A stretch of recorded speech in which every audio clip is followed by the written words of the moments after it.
Hi hello ಎಲ್ರಿಗೂ ನಮಸ್ಕಾರ. Welcome back to my YouTube channel.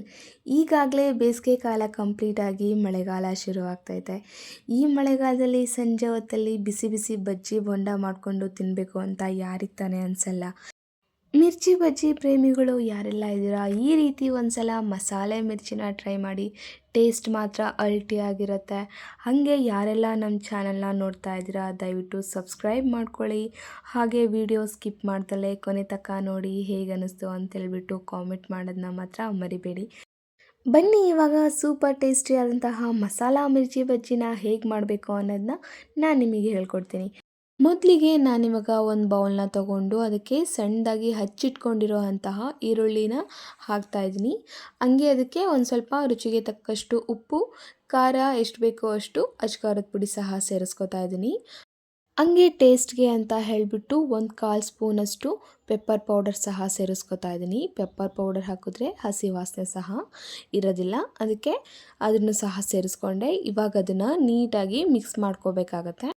ಹಚ್ಚಿಟ್ಕೊಂಡಿರೋ ಈರುಳ್ಳಿ ಮತ್ತು ಉಪ್ಪು ಖಾರನ ಈ ರೀತಿ ನೀಟಾಗಿ ಮಿಕ್ಸ್ ಮಾಡಿಕೊಂಡ್ರೆ ತಿನ್ನೋದಕ್ಕೆ ಮಿರ್ಚಿ ಬಜ್ಜಿ ಸಹ ತುಂಬಾ ಟೇಸ್ಟ್ ಕೊಡುತ್ತೆ, ತುಂಬಾ ಚೆನ್ನಾಗಿರುತ್ತೆ.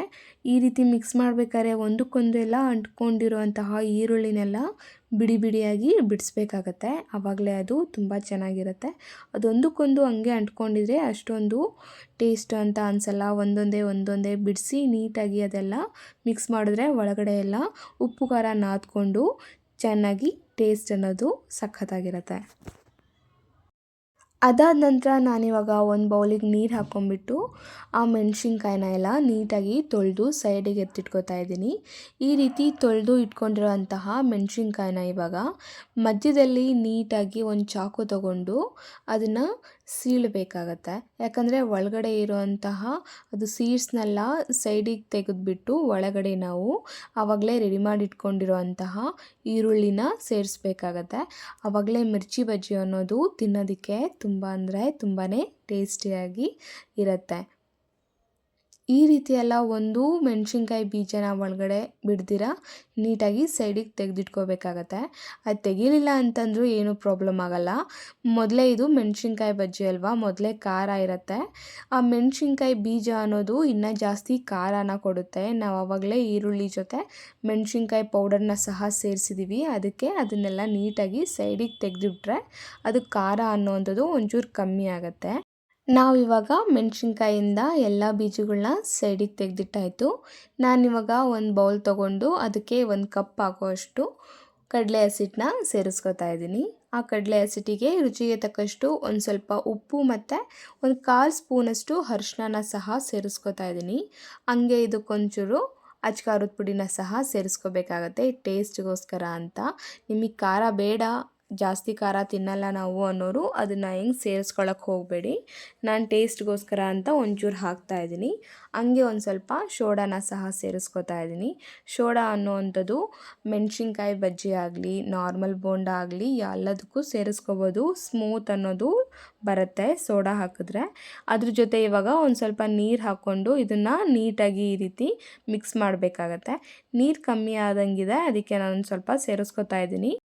ಮೊದಲಲ್ಲಿ ಜಾಸ್ತಿ ನೀರು ಸೇರಿಸ್ಕೊಂಡ್ಬಿಟ್ರೆ ಅದು ಜಾಸ್ತಿ ನೀರಾಗಿಬಿಡತ್ತೆ, ಆಮೇಲೆ ನಾವು ಬೋಂಡ ಮಾಡೋದಕ್ಕೆ ಚೆನ್ನಾಗಿರಲ್ಲ, ಅದು ಕೆಲಸಕ್ಕೂ ಬರೋದಿಲ್ಲ. ಬೋಂಡ ಮಾಡೋದಕ್ಕೆ ಸ್ವಲ್ಪ ಗಟ್ಟಿ ಇದ್ರೇ ಚೆಂದ. ಅದಕ್ಕೆ ಸ್ವಲ್ಪನೇ ನೋಡಿಕೊಂಡು ನೀರು ಎಷ್ಟು ಬೇಕೋ ಅಷ್ಟು ಸೇರಿಸ್ಕೊಂಡು ಈ ರೀತಿ ಸ್ವಲ್ಪ ಗಟ್ಟಿಯಾಗಿ ಅದನ್ನು ಮಿಕ್ಸ್ ಮಾಡ್ಕೋಬೇಕಾಗತ್ತೆ. ನೀವು ಸಹ ಮಾಡಬೇಕಾದ್ರೆ ಕನ್ಸಿಸ್ಟೆನ್ಸಿಗೆ ತಕ್ಕಂಗೆ ಎಷ್ಟು ಬೇಕೋ ಅಷ್ಟು ಮಾತ್ರ ನೀರು ಹಾಕ್ಕೊಂಡು ಮಾಡ್ಕೊಳ್ಳಿ. ಇವಾಗ ಒಂದು ಪ್ಯಾನಲ್ಲಿ ಎಣ್ಣೆ ಕಾಯೋದಕ್ಕೆ ಇಟ್ಟಿದ್ದೀನಿ. ಎಣ್ಣೆ ಕಾಯೋ ಅಷ್ಟರಲ್ಲಿ ನಾವು ಆವಾಗಲೇ ರೆಡಿ ಮಾಡ್ಕೊಂಡಿರೋ ಅಂತಹ ಸ್ಟಫಿಂಗ್ನ ಇವಾಗ ಮೆಣಸಿನ್ಕಾಯಿಗೆ ಸೇರಿಸ್ಕೋಬೇಕಾಗತ್ತೆ. ಈ ರೀತಿ ಈ ಸ್ಟಫಿಂಗ್ನ ಮೆಣಸಿನ್ಕಾಯಿ ಒಳಗಡೆ ಹಾಕಬೇಕಾದ್ರೆ ಅದಕ್ಕೆ ಎಷ್ಟು ಹಿಡಿಸುತ್ತೋ ಅಷ್ಟಕ್ಕೆ ಮಾತ್ರ ಹಾಕೋದಕ್ಕೆ ಟ್ರೈ ಮಾಡಿ, ಜಾಸ್ತಿ ಎಲ್ಲ ಹಾಕೋಕ್ಕೆ ಹೋಗಬೇಡಿ. ಅದು ಜಾಸ್ತಿ ಹಾಕ್ಬಿಟ್ರೆ ಆಮೇಲೆ ಎಣ್ಣೆಗೆ ಬಿಟ್ಟಾದಮೇಲೆ ಅದು ಫುಲ್ಲೆಲ್ಲ ಹೊಡೆದೋಗ್ಬಿಡುತ್ತೆ, ಎಣ್ಣೆನೂ ಕೆಟ್ಟೋಗ್ಬಿಡುತ್ತೆ, ಮೆಣಸಿನ್ಕಾಯಿ ಸಹ ನೀಟಾಗಿರೋದಿಲ್ಲ, ನಮಗೆ ತಿನ್ನೋಕ್ಕೂ ಸಹ ಆಮೇಲೆ ಇಷ್ಟ ಇಲ್ದಂಗೆ ಆಗಿಬಿಡುತ್ತೆ. ಅದಕ್ಕೆ ಎಷ್ಟು ಹಿಡಿಸುತ್ತೋ ಅಷ್ಟು ನೀಟಾಗಿ ಈ ಥರ ಸ್ಟಫ್ ಮಾಡಿದ್ದಾದಮೇಲೆ ಅದನ್ನು ಇವಾಗ ಹಸಿಟ್ಟಿಗೆ ಕದ್ಕೊಂಡು ನೀಟಾಗಿ ಎಣ್ಣೆಗೆ ಬಿಡಬೇಕಾಗತ್ತೆ ನಾವಿವಾಗ.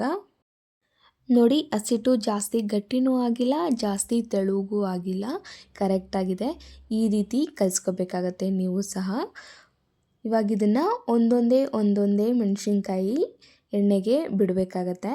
ಜಾಸ್ತಿ ಫುಲ್ಲೆಲ್ಲ ಕುದಿಯೋ ತನಕ ಎಣ್ಣೆನ ಬಿಡಬೇಡಿ, ಮೀಡಿಯಮಾಗಿ ಅದು ಕಾದರೆ ಸಾಕು.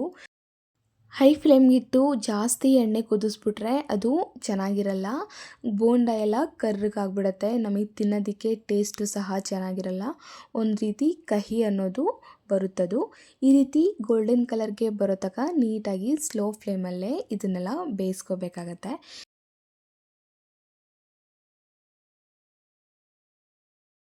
ಈಗಾಗಲೇ ಮಸಾಲ ಮಿರ್ಚಿ ತಯಾರಾಗಿದೆ. ಇವಾಗ ಇದನ್ನು ಒಂದು ಪ್ಲೇಟಿಗೆ ಹಾಕ್ಕೊಂಬಿಟ್ಟು ನಿಂಬೆಹಣ್ಣು ಹಿಂಡ್ಕೊಂಡು ತಿಂತಾಯಿದ್ರೆ ಆಹಾ, ಟೇಸ್ಟ್ ಮಾತ್ರ ಸಖತ್ತಾಗಿರುತ್ತೆ. ತಪ್ಪದೆ ನೀವು ಒಂದು ಸಲ ಟ್ರೈ ಮಾಡಿ. ಎಲ್ಲರೂ ತುಂಬ ಅಂದರೆ ತುಂಬಾ ಇಷ್ಟಪಟ್ಟು ತಿಂತಾರೆ. ತುಂಬಾ ಚೆನ್ನಾಗಿತ್ತು. ಹಂಗೆ ಈ ಮಸಾಲ ಮಿರ್ಚಿನ ಗ್ರೀನ್ ಚಟ್ನಿ ಜೊತೆ ಸರ್ವ್ ಮಾಡಿಕೊಂಡ್ರೆ ಇನ್ನೂ ಸಖತ್ತಾಗಿರುತ್ತೆ. ಗ್ರೀನ್ ಚಟ್ನಿನೇ ಆಗಿರಲಿ ಅಥವಾ ಕೆಂಪು ಚಟ್ನಿನೇ ಆಗಿರಲಿ, ಟೇಸ್ಟ್ ಅನ್ನೋವಂಥದ್ದು ತುಂಬಾ ಚೆನ್ನಾಗಿರುತ್ತೆ. ಯಾವ್ದ್ರ ಜೊತೆನಾದರೂ ಸರ್ವ್ ಮಾಡಿಕೊಂಡು ತಿನ್ಬೋದು. ಹಂಗೆ ಇದೇ ರೀತಿ ಸಪೋರ್ಟ್ ಮಾಡ್ತಾಯಿರಿ. ನಮ್ಮ ಚಾನಲ್ನ ಯಾರೆಲ್ಲ ಇನ್ನೂ ಸಬ್ಸ್ಕ್ರೈಬ್ ಮಾಡಿಲ್ಲ, ದಯವಿಟ್ಟು ಸಬ್ಸ್ಕ್ರೈಬ್ ಮಾಡೋದನ್ನ ಮಾತ್ರ ಮರಿಬೇಡಿ. ಹಂಗೆ ನೆಕ್ಸ್ಟ್ ನಾನು ಯಾವ ರೆಸಿಪಿ ಮಾಡಬೇಕು ಅನ್ನೋವಂಥದ್ದನ್ನ ಕಾಮೆಂಟ್ ಮಾಡಿ, ನಾನು ಆದಷ್ಟು ಅದನ್ನು ಮಾಡಲಿಕ್ಕೆ ಟ್ರೈ ಮಾಡ್ತೀನಿ. ಹೀಗೆ ಸಪೋರ್ಟ್ ಮಾಡ್ತಾಯಿರಿ. Thank you so much.